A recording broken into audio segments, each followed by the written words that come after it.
Good morning, world. Good morning, guys. Let me give you a little update. All right, I'm just doing this video. Obviously Costana's talking about BUSD and everything. I want to talk about crypto rumors and what's really going on. SEC literally wants to go and attack every cryptocurrency. We know this, right? The only one they're not touching is BTC.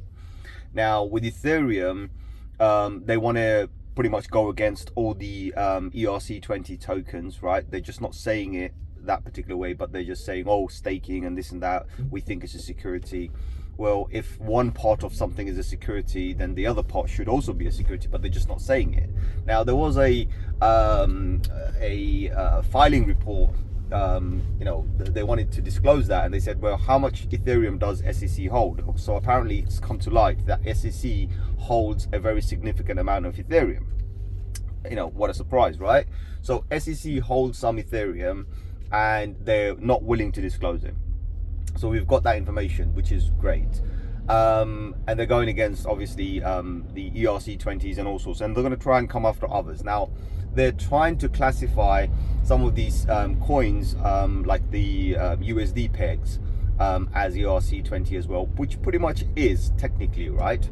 But not too bothered about it, because what it is, let's put it this way. So the question is, why isn't USDC considered a security? Well, it should be, because it's been issued by a bank. So if a bank is issuing a product, it should be a security by default.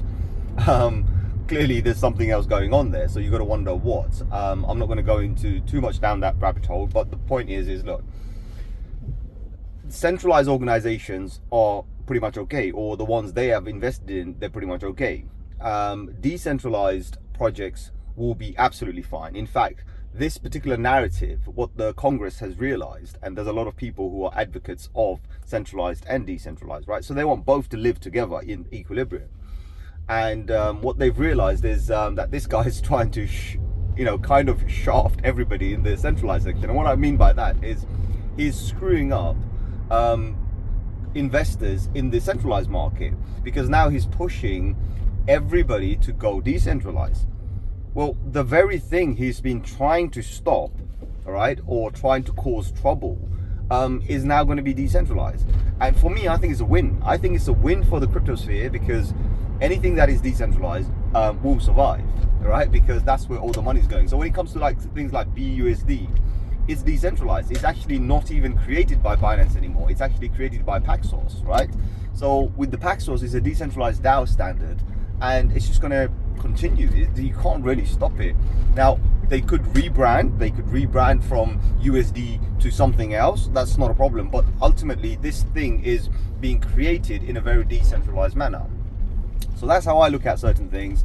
And Gary Gensler has just screwed himself. He's literally shot himself in the foot, and he's shot a few other people in the foot while he was shooting himself, which is causing a bit of a problem. So now they're having meetings and they're saying, right, this guy's got to go. This guy's just literally stepped across the line, which he shouldn't have, and he's now causing problem for everybody. And basically, a lot of big institutions and big players over there who feel safe with the decentralized protocols or the centralized gateways are now feeling uneasy.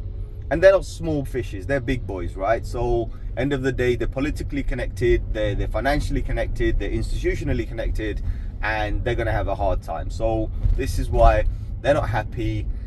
They need Gary out. That's the conversation right now. Again, we're going to leave this in the section of rumors, because that's what it is. So far, it's just a rumor. There's no official reports telling us that Gary is going to go, but the conversation has started, and a few people have mentioned that he has to go. And they've done this publicly. They said, look, we need him to go because he's causing too much trouble for us, or the industry itself. And I'm talking, this is coming from centralized, centralized people like the government and this and that.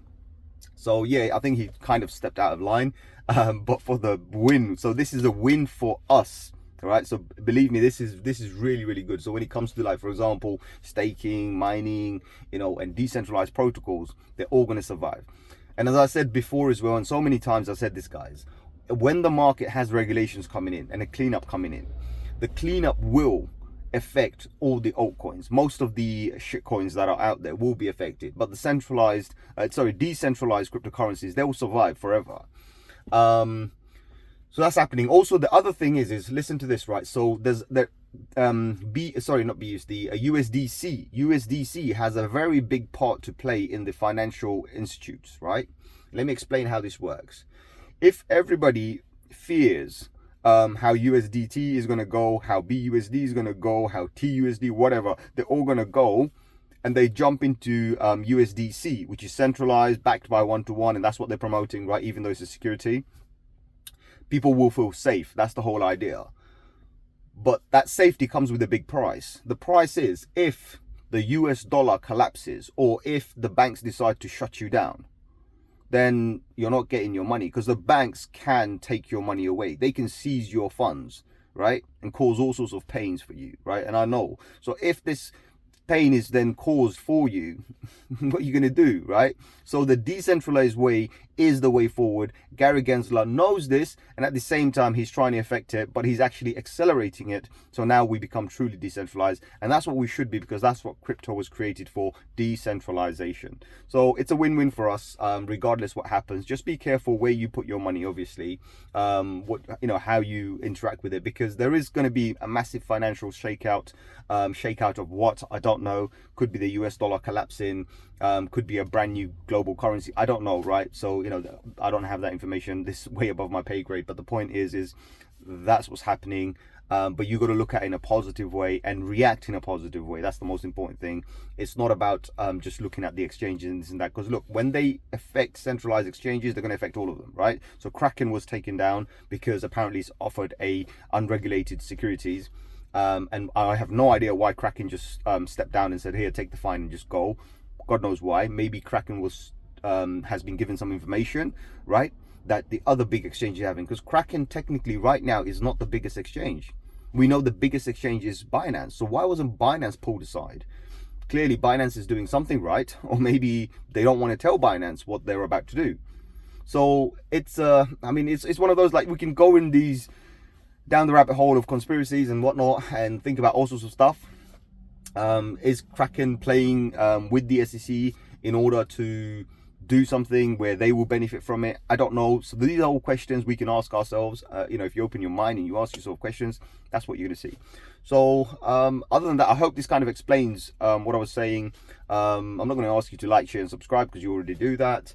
But that's what it is, guys. So what Gary Gensler is doing is bad for himself, for his job. So if he loses his job, sorry for him. But he's actually accelerating cryptocurrency decentralization and more decentralized protocol adoption. Is it good for us? Is it bad for us? There are some wins and there are some losses, both sides basically. And the one loss I'm happy to have is altcoins being wiped out. We don't need 23,000 coins. We don't need them, and they're the only ones that we can see on the Coin Market Cap and CoinGecko. They're the only ones we can see. Actually, there are more than 40,000 coins right now. 40,000, right? So if you start looking at the blockchains, you can see there's 40,000 cryptocurrency and tokens. We don't need that.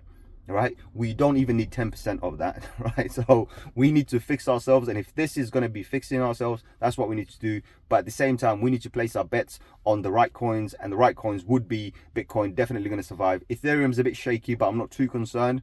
I think Ethereum could benefit if all the altcoins go. Currently, it is benefiting a little bit with the burns and everything because of all the others, but that's not going to impact it. I think Ethereum will fix itself. It is well established, and the institutions are heavily invested, especially the Fortune 500. So you got to wonder, what Ethereum's been doing. Now, as it comes to Monero, it is a true decentralized cryptocurrency, truly anonymous cryptocurrency. And there is a use case. That's the whole thing. It's like when you want to be completely anonymous, that's where you go to. And if regulations and SEC and whatever governments come along and they really, really push people to that tight corner, then people will have no choice but to go to Monero. And that's when Monero explodes. So other than that, guys, like, share, subscribe. I'll catch you on another one very soon. Adios, my amigos.